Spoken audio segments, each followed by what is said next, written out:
Well, hello guys, hello. Welcome back to the Big Fat Psychic channel. I'm so pleased to be reading again for you today. Okay, so we're going to look at a few more people and do a temperature check where Meghan is concerned with all these people. It's always interesting to know, as doors been closed, as some left open, new opportunities with these people. So I've already done 2 videos already, so check them out. Okay, some of them are quite interesting. Well, they should all be interesting, really, shouldn't they?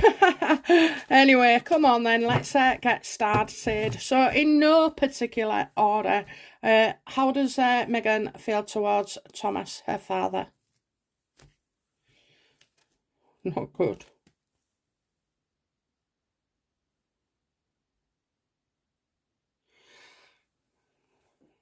She doesn't feel she can rely on him. Okay, there's money issues as well. Does she feel like he wants her to pay the treatment costs? Hospital costs, that kind of thing. I do see him in a wheelchair as well, so she's aware of all this. She's got to make contact, okay, that she's under all this pressure from the agency, the people, Harry, everybody, the public. She's got to somehow reconnect with her father, okay, so she'll do it in a calculated manner as well.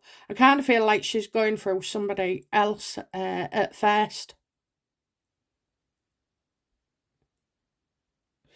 She really does put his love and affection down to, pounds, pence, dollars. That's how little she thinks of him.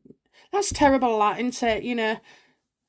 I could never imagine feeling like that about my dad, Although it was the Bank of England for me, in my younger days. No, yeah, I'm getting a calc. She's having to weigh, she's weighing things up. She's trying to weigh up her options. I do feel there's a go-between here. I do feel like there is an element of contact or, note passing or updates, briefings. That could be Doria, She's weighing.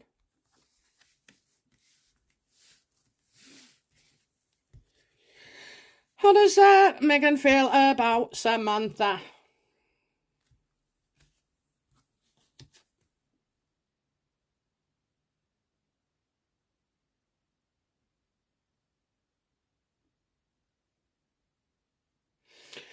Again, she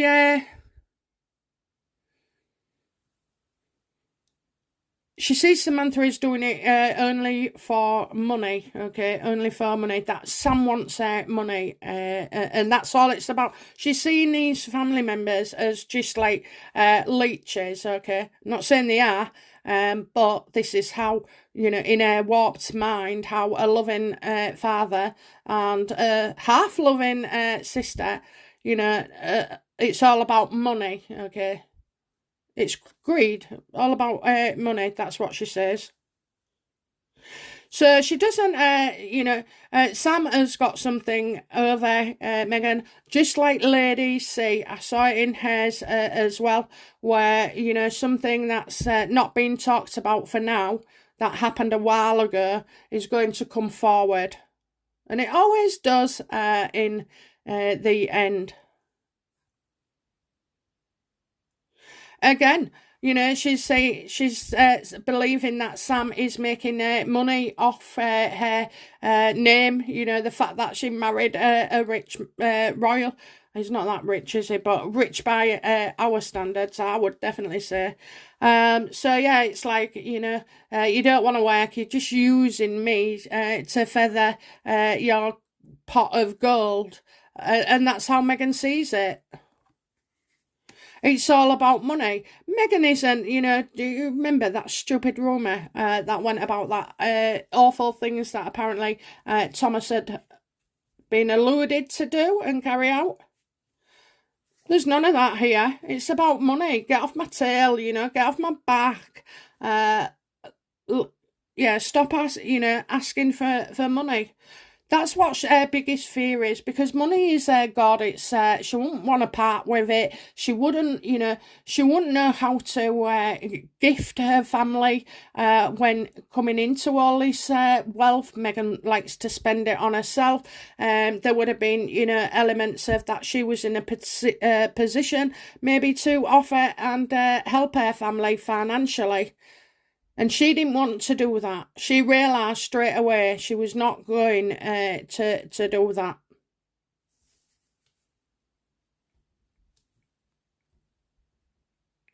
How does Meghan feel about Samantha's daughter? I forget her name. Doesn't matter. The universe knows what I'm talking about.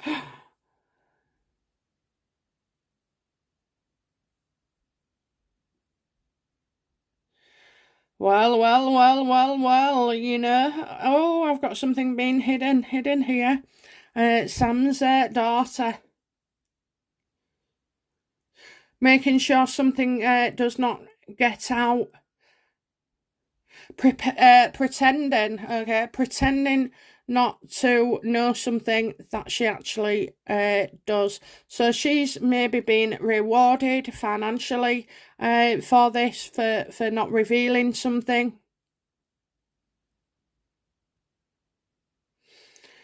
Sam's daughter is going to deny all knowledge of something, all knowledge.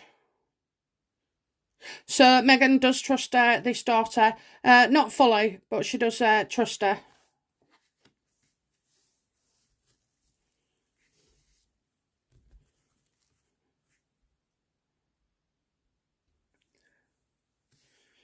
Oh, I don't know why I keep setting these. I've moved my position, that's why.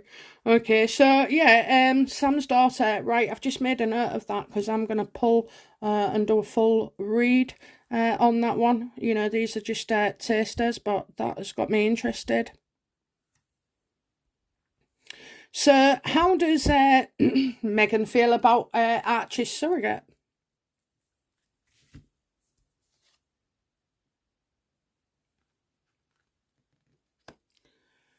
How does she feel?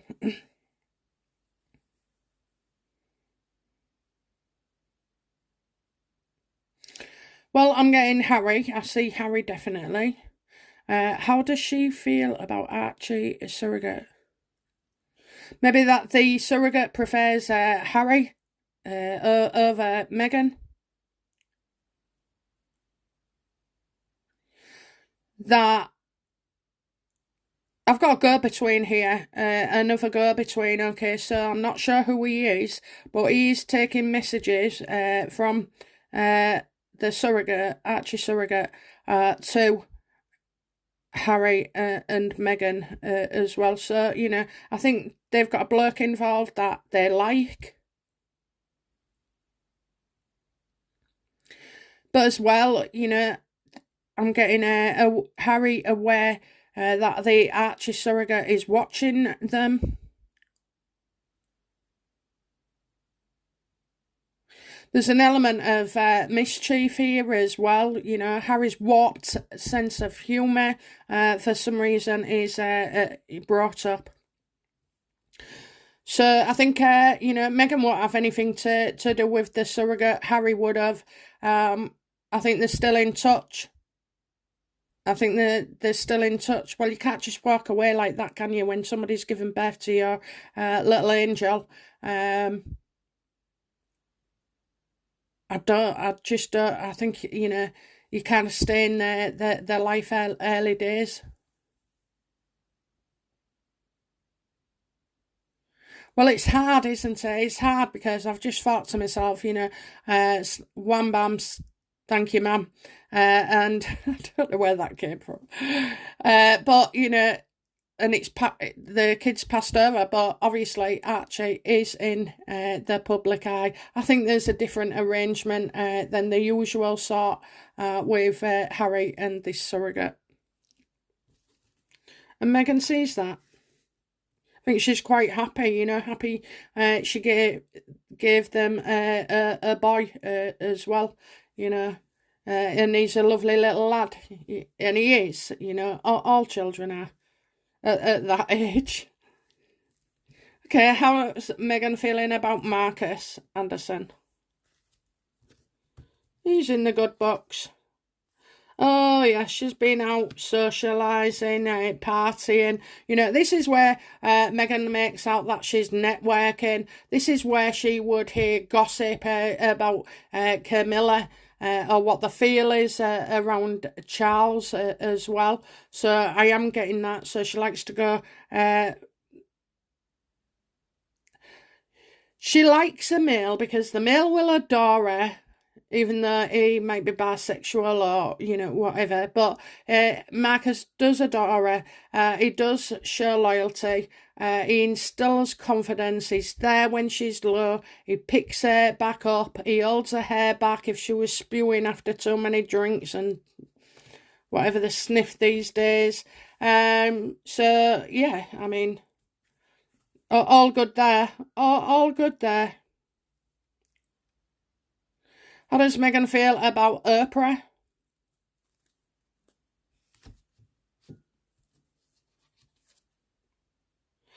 Oh, OPRAH's, you know, I'm getting success here. She did the OPRAH show, you know. I feel like Meghan in her own warped head feels that she made OPRAH a success. But I also get something else coming up, you know. I don't know if OPRAH's got her own movie thing, or that they're going to do something together. But I really do feel like there'll be a major announcement regarding Meghan and OPRAH too.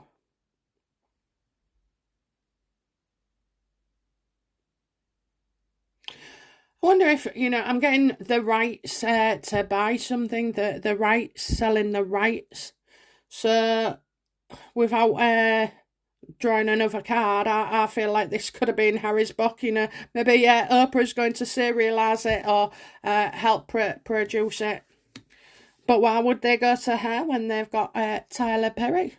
Well, we'll get onto him in a bit. Okay, so let's have a look. GAYLE King. How does Meghan feel about GAYLE King? GAYLE King has always been kissing her ass to try and get an interview. So let's see if Meghan can see right through her. How does Meghan feel about GAYLE King?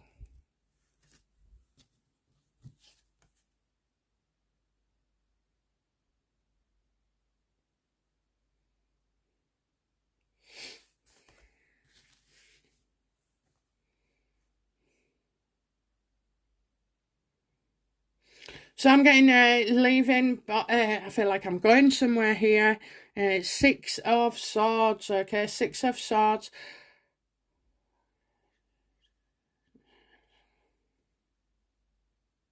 I think, you know, maybe GAYLE and Meghan have actually met up, okay? I'm getting, you know, because I'm getting a journey, I'm getting setting up, I'm getting going somewhere, I'm getting leaving, okay? So, you know, we're going to, I think they have, do you know what? I think they have had a meeting, a discussion, and right now, they've said it's not the right time. This has been going on at least 6 months. At least 6 months. So maybe, you know, not doing something with GAYLE King when we've had 2 options. So, you know, I'm kind of getting an OPRAH vibe here.